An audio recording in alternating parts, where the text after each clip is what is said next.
Hello, I'm Catherine Matthews with Keller Williams. Hi, I'm Cheryl Corbin with Keller Williams.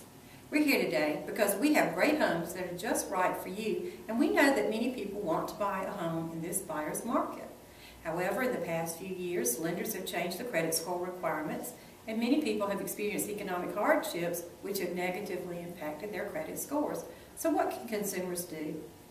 Unfortunately, consumers are often too embarrassed to contact a lender for help, so we have asked Mike Watson with Benchmark Home Loans to be with us this morning to do a series of videos to help consumers understand their credit scoring process and what they can do to help improve their credit scores. Mike, thank you for being here with us this morning. Today we're going to talk about credit scores and how the credit scores actually come into play in regards to the actual number of what a credit score is. A lot of people do not know how their numbers come into the actual 620 numbers, 700s and so forth. So we're going to talk a little bit about what makes up your credit score.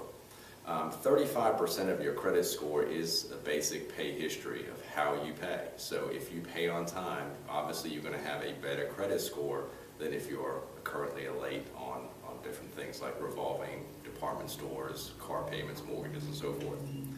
30% of your credit scores are based on how much your balances are on your revolving debts. So if you have a $500 credit line with a credit card, then if you owe more than 50% of that, you're considered a higher risk on your credit scores than if you had lower than 50%.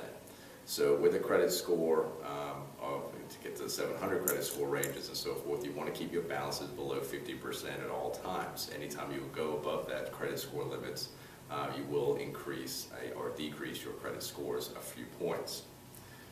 Types of credit is 10% of your factor of your credit scoring system. So you do want to have not only revolving debts, you also want to have installments, and of course mortgages come into play as well as part of the installment parts.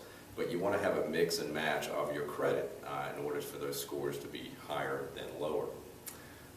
Also 10% of your credit score is based on new credit. 10% of that is basically if you open up a new account, you don't want to open new accounts all at the same time. You want to open them at every given periods of intervals. Basically 3 to 6 months. Don't open all credit at the same time because that will lower your scores based on the credit system thinking that you're getting into a whole lot of debts.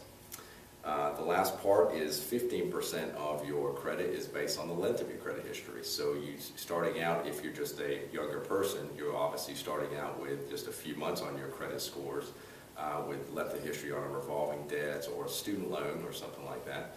That will basically start growing your credit score as the longer you have that credit. So it's better to keep a credit card open or an installment loan open for a longer period of time. The key part of that is 12 months seasoning in order for those scores to increase. So if you keep on opening credit and closing it, that will actually not help you. Actually, it will hurt your credit scores. So that's basically in a nutshell of how your 100% pie basically works with your credit scores. It's all broken out to different segments. It's all basic information. But again, we want to, as you a consumer, a lot of people are uneducated in how the credit scores work, and we do want to help you guys out with that and give you the basic guidelines. We'd like to thank Mike for being here today, and we hope this has been beneficial. I hope you'll come back and listen to the rest of his series on how to improve your credit scores. I'm Catherine Matthews with Keller Williams. And I'm Cheryl Corbin with Keller Williams. And Thanks for being with us. Remember, we have great homes that are just right for you.